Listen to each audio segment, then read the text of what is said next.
আমন্ত্রণ জানাচ্ছি আপডেট সংবাদে। শুরুতেই জানিয়ে দিব গুরুত্বপূর্ণ শিরোনাম, এরপরেই থাকবে বিস্তারিত। পুরোদমে ইরান, ইসরায়েল এবং নিরীহ ফিলিস্তিনিদের মাঝে ভয়াবহ যুদ্ধ চলছে হামলা পাল্টা হামলা।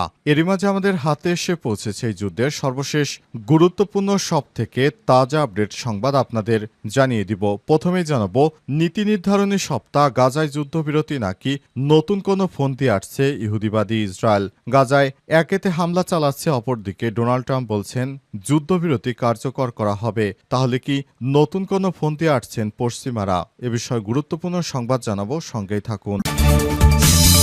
এরপর জানাবো, শক্ত জবাব দিয়েছে, আবার হামলা হলে কঠোর জবাব দেওয়া হবে।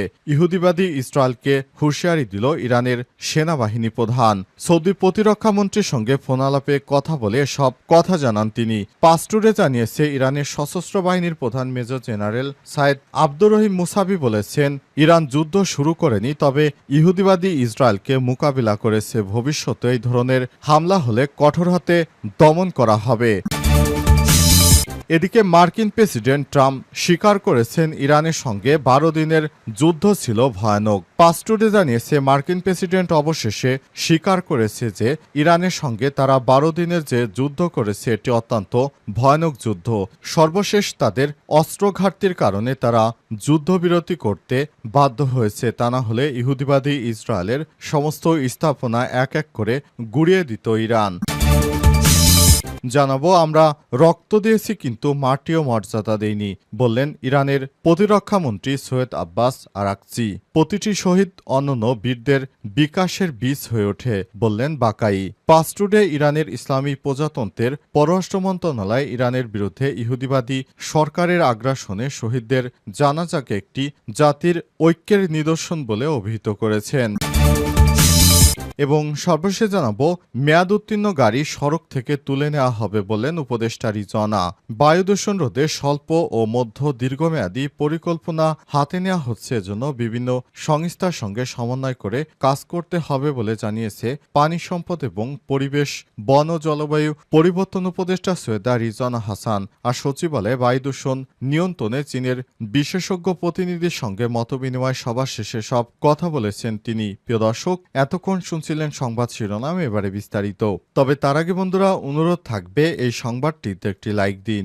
এই চ্যানেলে আপনি নতুন হয়ে থাকলে আমাদের সংবাদটি দেখতে দেখতে চ্যানেলটি সাবস্ক্রাইব করে রাখুন। কমেন্ট করে বন্ধুরা আপনার মূল্যবান মতামত জানিয়ে দিন আপনি বিশ্বের কোন দেশ থেকে বা বাংলাদেশের কোন স্থান থেকে আমাদের সংবাদটি দেখছেন এবং শুনছেন। আর বন্ধুরা, ইরান ইসরায়েল যুদ্ধে আপনি কোন দেশকে সমর্থন করেন কমেন্ট করে জানিয়ে দিন। আর গাজা যুদ্ধে আপনি যদি নিরীহ ফিলিস্তিনিদের ভালোবেসে থাকেন কমেন্টে ইয়েস লিখে বিশ্ববাসীকে জানিয়ে দিন। সংবাদটি আপনার সোশ্যাল মিডিয়া ফেসবুকে শেয়ার করে বন্ধুদেরও দেখার সুযোগ করে দিন। এবারে বিস্তারিত।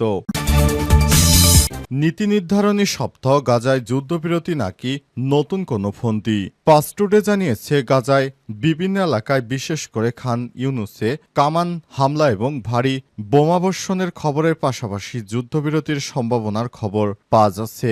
ইনার বরাদ দিয়ে পাস্টুডে জানিয়েছে, গাজা উপত্যকায় ইহুদিবাদী সরকারের আক্রমণ পুনরায় শুরু হয় 104তম দিনে। দখলদার সেনাবাহিনী এই অঞ্চলের দক্ষিণে খান ইউনুস শহরে পূর্বে আবাসিক ভবনগুলোতে ব্যাপক ধ্বংসযজ্ঞ চালিয়েছে। একই সময় গাজার হাসপাতাল সূত্রগুলো জানিয়েছে, গত কয়েক ঘন্টায় বিভিন্ন এলাকায় বোমাবর্ষণের ফলে কমপক্ষে 60 জন ফিলিস্তিনি শহীদ হয়েছে। গাজা শহরের পূর্ব আল তোফা এলাকায় 2টি হামলায় 20 জন শহীদ হয়েছে। ইহুদিবাদী ইসরায়েলের কামান হামলা এবং ওই অঞ্চলে ইসরায়েলি সেনাদের ভারী গুলিবর্ষণের ফলে 2 শিশু শহীদ হওয়ার খবর বেরিয়েছে। ওই সূত্রগুলো বলছে, গাজার দক্ষিণে খান ইউনুসে ইহুদিবাদী ইসরায়েলের নৃশংস বিমান হামলা হয়েছে। এদিকে ফিলিস্তিনি সূত্রগুলো উত্তর গাজার জাবালিয়ার পূর্বে দখলদার বাহিনীর মাধ্যমে ভবন ধ্বংসের খবর দিয়েছে। খান ইউনুসের পশ্চিমে একটি শরণার্থী শিবির লক্ষ্য করে ড্রোন হামলা চালায় ইসরায়েলি বাহিনী। এর ফলে এক শিশু এবং 2 মহিলা সহ 5 জন শহীদ হয়েছে। এদিকে মার্কিন প্রেসিডেন্ট ডোনাল্ড ট্রাম্প খুব শীঘ্রই যুদ্ধবিরতি চুক্তি হচ্ছে বলে জানিয়েছেন। ইহুদিবাদী সংবাদ মাধ্যম ইদিয়াত আহারানাত জানিয়েছে, পরিস্থিতি দেখে মনে হচ্ছে ট্রাম্প গাজা যুদ্ধের দ্রুত অবসান চাইছে। তবে অনেকেই বলছে এই যুদ্ধবিরতির বিষয়টি নাটক করছে ট্রাম্প, কারণ যুদ্ধবিরতি করার কোনো ইচ্ছাই ইহুদিবাদী ইসরায়েলের নেই। সৌদি প্রতিরক্ষা মন্ত্রীর সঙ্গে ফোনালাপ, শক্ত জবাব দিয়েছি, আবার হামলা হলে কঠোর জবাব দেওয়া হবে বললেন ইরানের সেনাবাহিনী প্রধান। পাঁচ টুডে জানিয়েছে ইরানের সশস্ত্র বাহিনীর প্রধান মেজর জেনারেল সাইদ আব্দুর রহিম মুসাবি বলেছেন, ইরান যুদ্ধ শুরু করেনি, তবে হামলাকারীকে সর্বশক্তি দিয়ে জবাব দিয়েছে। যেহেতু যুদ্ধবিরতি সহ শত্রুর প্রতিশ্রুতি মেনে চলার বিষয়ে ব্যাপক সন্দেহ হয়েছে, সে কারণে পুনরায় হামলা ঠেকানোর জবাব দিতে ইরান প্রস্তুতি নিচ্ছে। বার্তা সংস্থা ইরনার বরাদ দিয়ে পাঁচ টুডে জানিয়েছে, ইরানের সশস্ত্র বাহিনীর প্রধান মেজর জেনারেল সাইদ আব্দুল রহিম মুসাবি সৌদি আরবের প্রতিরক্ষা মন্ত্রী খালিদ বিন সালমানের সঙ্গে টেলিফোনে কথা বলেছেন। এ সময় ইহুদিবাদী ইসরায়েল এবং যুক্তরাষ্ট্রের সঙ্গে 12 দিনের যুদ্ধ সম্পর্কে তিনি বলেছেন, ইসলামী প্রজাতন্ত্র ইরান সংযম দেখিয়েছে এবং যুক্তরাষ্ট্রের সঙ্গে পরোক্ষ আলোচনা চালিয়ে যাচ্ছে। এরপরও ইরানে আগ্রাসন চালিয়েছে ইহুদিবাদী ইসরায়েল। এই যুক্তরাষ্ট্র প্রমাণ করেছে তারা কোনো আন্তর্জাতিক আইন এবং নিয়মনীতি মেনে চলে না। চাপিয়ে দেওয়া 12 দিনের যুদ্ধ বিশ্বের কাছে এই বাস্তবতা স্পষ্ট হয়েছে। ইসলামী প্রজাতন্ত্র ইরানের সশস্ত্র বাহিনীর প্রধান আরও বলেছেন, আমরা জবাব দিয়েছি, আরও এমনটা ঘটলে শক্ত হাতে জবাব দেওয়া হবে, আমরা এর জন্য প্রস্তুতি নিয়েছি। টেলিফোনে কথা বলার সময় সৌদি প্রতিরক্ষা মন্ত্রী খালিদ বিন সালমান বলেছেন, সৌদি সরকার আগ্রাসনের নিন্দা করেই থেমে থাকেনি, বরং যুদ্ধ এবং আগ্রাসন বন্ধ করার জন্য ব্যাপক প্রচেষ্টা চালিয়েছে। এ সময় সৌদির প্রতিরক্ষামন্ত্রী আরও বলেছেন, আমরা চাই একটি শান্তিপূর্ণ পরিস্থিতি বজায় থাকুক। মার্কিন প্রেসিডেন্ট ট্রাম্প অবশেষে স্বীকার করেছেন, আমরা 12 দিন যে যুদ্ধ করেছি সেটি ছিল অত্যন্ত ভয়ঙ্কর যুদ্ধ। এ সময় তিনি আরও বলেছেন, আমরা মনে করেছি ইরানের সঙ্গে খুব শীঘ্রই পারা যাবে, তবে ইরান অনেক শক্তিশালী রাষ্ট্র, তাদের সঙ্গে পারা সম্ভব নয়। তিনি বলেন, আমরা যে যুদ্ধ করেছি এটা অত্যন্ত কঠিন যুদ্ধ ছিল, আমরা ভবিষ্যতে আর কখনোই এমন যুদ্ধ চাই না, এমন মন্তব্য করেছেন ডোনাল্ড ট্রাম্প। তিনি বলেছেন, যুদ্ধ কোনো সমাধান নয়, বরং আলোচনার মাধ্যমে ইরানকে আলোচনার টেবিলে আসতে হবে এবং আলোচনার মাধ্যমে সমস্ত সমস্যার সমাধান করতে হবে বলে জানান তিনি। তিনি আরও বলেছেন, আমরা চাই ইরান যেন যুক্তরাষ্ট্রকে সহায়তা করে এবং যাতে করে আমরা ভবিষ্যতে ইরানের সমস্ত আটকে যাওয়া অর্থগুলো আমরা ফেরত দিতে পারি এবং ইরানের সঙ্গে একটি সমৃদ্ধশালী সম্পর্ক চাই বলে মন্তব্য করেছেন যুক্তরাষ্ট্রের প্রেসিডেন্ট ডোনাল্ড ট্রাম্প। তিনি বলেছেন, এই যুদ্ধ করতে গিয়ে আমরা দেখেছি আসলে যুদ্ধ অনেক ব্যয়বহুল এবং এই যুদ্ধের মাধ্যমে কোনো ভালো কিছু অর্জন করা সম্ভব নয়। তিনি আরও বলেছেন, আমরা চাই যুদ্ধ পুরোপুরি বন্ধ হয়ে যাক এবং এই যুদ্ধর ফলে যেন ভবিষ্যতে কেউ আর ক্ষতিগ্রস্ত না হয়, এ কারণে আলোচনার টেবিল উন্মুক্ত আছে। ট্রাম্প আরও বলেছেন, আমরা চাই যুক্তরাষ্ট্র কোনোভাবে পারমাণবিক বোমা অর্জন করতে দেবে না ইরানকে কোনোভাবেই এটি অর্জন করতে দেয়া হবে না। এ সময় তিনি আরও বলেছেন, আমরা চাই যে কোনোভাবে ইরানকে আটকাতে, দরকার হলে আমাদের মিত্রদের সহযোগিতা নেওয়া হবে। অর্থাৎ তিনি ইউরোপীয় ইউনিয়নের নেতাদের সম্পর্কে বলেছেন যে প্রয়োজন হলে, দরকার হলে আমরা আমাদের বন্ধুদের সহায়তা নিয়ে তারপর ইরানকে দমন করব, তারপরে ইরানকে পারমাণবিক অস্ত্র তৈরি করতে দেব না।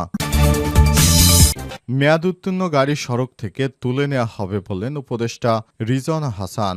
বায়ু দূষণ রোধে স্বল্প ও মধ্য দীর্ঘমেয়াদী পরিকল্পনা করা হচ্ছে, এজন্য বিভিন্ন সংস্থার সঙ্গে সমন্বয় করে কাজ করতে হবে বলে জানিয়েছেন পানি সম্পদ এবং পরিবেশ, বন ও জলবায়ু পরিবর্তন উপদেষ্টা সৈয়দা রিজওয়ানা হাসান আজ সচিবালয়ে বায়ু দূষণ নিয়ন্ত্রণে চীনের বিশেষজ্ঞ প্রতিনিধিদের সঙ্গে মতবিনিময় সভা শেষে সব কথা বলেছেন উপদেষ্টা। রিজওয়ানা হাসান বলেন, বায়ু দূষণ রোধে স্বল্প, মধ্য ও দীর্ঘমেয়াদী পরিকল্পনা নেওয়া হচ্ছে, জন্য বিভিন্ন সংস্থার সঙ্গে সমন্বয় করে কাজ করা হবে। এ সময় তিনি বলেছেন, ঢাকার আশপাশে নো ব্রিক ফিল্ড জোন ঘোষণা করা হবে। ধুলা দূষণ কমানোর মাধ্যমে এবছর নগরবাসীকে স্বস্তি দেওয়ার চেষ্টা করব।